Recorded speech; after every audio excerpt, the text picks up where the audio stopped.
Assalamualaikum warahmatullahi wabarakatuh. Saya Ahmad Fitra Ramadan dari Prodi Manajemen semester 4. Di sini saya akan menjelaskan dua materi, yaitu tentang Human Capital dalam era Knowledge Economy dan Human Capital Readiness. Yang pertama, saya akan menjelaskan materi tentang Human Capital dalam era Knowledge Economy. Di dalam materi ini, saya akan menjelaskan beberapa poin penting, yaitu ada 4 antara lain. 1. Human Capital dan Knowledge Management. 2. Agility. 3. Learning Organization. 4. Agile Knowledge Worker. Pertama, Human Capital dalam era Knowledge Economy.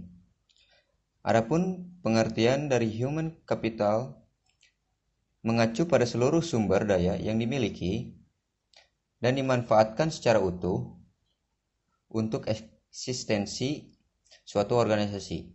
Sumber daya fisik, knowledge atau ilmu pengetahuan, sosial, dan reputasi organisasi. Pada profesional dituntut memiliki kemampuan untuk menyaring informasi yang didapat, kemudian mengelolanya, dan membagikan tacit dan explicit knowledge yang telah mereka dapat kepada kolega atau rekan kerja lainnya. Adapun pengertian dari tacit dan explicit ialah tacit knowledge adalah ilmu yang dimiliki seseorang selama bertahun-tahun lewat pengalaman kerja, pendidikan, serta apa yang ia baca dan pelajari. Tacit knowledge sifatnya tersembunyi dalam diri setiap individu. Sedangkan explicit knowledge adalah ilmu yang telah dituangkan dalam bentuk tulisan, video, standar operasional, sehingga mudah dipelajari orang lain. Ada dua kecenderungan utama yang sangat berpengaruh dalam perkembangan knowledge economy, yakni ialah globalisasi dan teknologi. Dan ditentukan juga beberapa faktor penentu utama yang menentukan keberhasilan dan peningkatan produktivitas dari para staf perusahaan penerbit. Antara lain sebagai berikut. Pertama, rekrutmen. Kedua, support system. Ketiga, struktur organisasi. Keempat, investasi. Dan kelima, komputerisasi. 1. Human Capital dan Knowledge Management. Human capital itu sendiri didefinisikan dengan berkolerasi erat dengan knowledge-based research. Knowledge-based research pada skill, abilitas, dan learning capacity yang dimiliki oleh setiap individu. Individu dapat mengembangkan kompetensi tersebut melalui pengalaman dan pendidikan formal. Sedangkan social capital menunjuk pada kemampuan individu untuk menciptakan hubungan kerja yang efektif, baik dalam lingkungan internal maupun eksternal. Dan ada beberapa gambaran tentang hubungan antara human resource management dan knowledge management, yaitu sebagai berikut. Pertama, peran.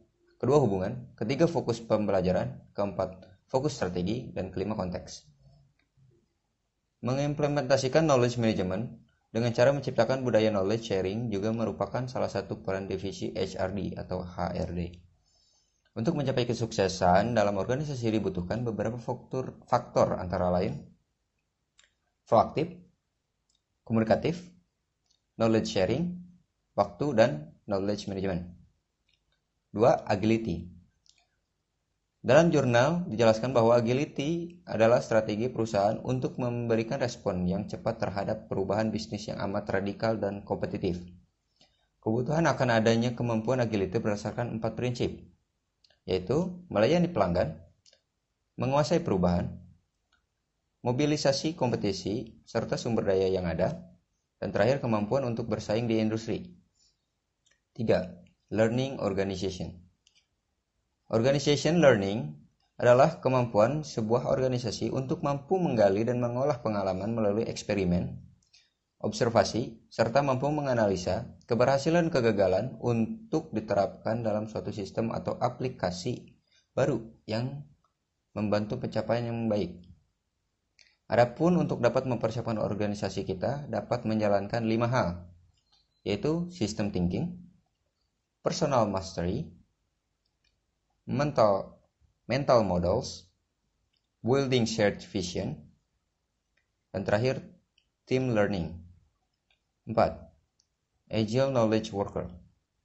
Agile knowledge worker juga sangat berperan penting dalam terciptanya learning organization yang berkelanjutan dengan mendukung penuh proses knowledge sharing session, baik tacit maupun explicit knowledge, sehingga perusahaan memiliki kemampuan beradaptasi terhadap perubahan dan dapat memenangkan kompetisi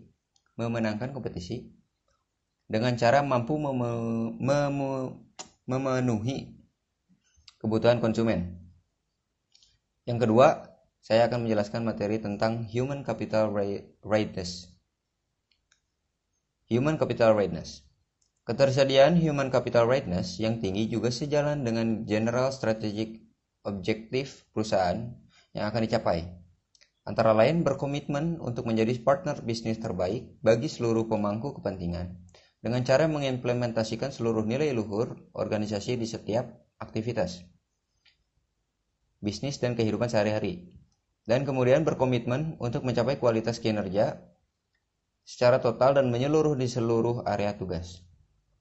Organisasi juga diharapkan mampu berkomitmen untuk menciptakan lingkungan kerja yang dapat memberikan inspirasi, menebar energi positif untuk mendukung terciptanya lingkungan kerja yang positif dan proaktif, serta menjalankan organisasi berdasarkan proses belajar yang berkelanjutan. Sekian video dari saya.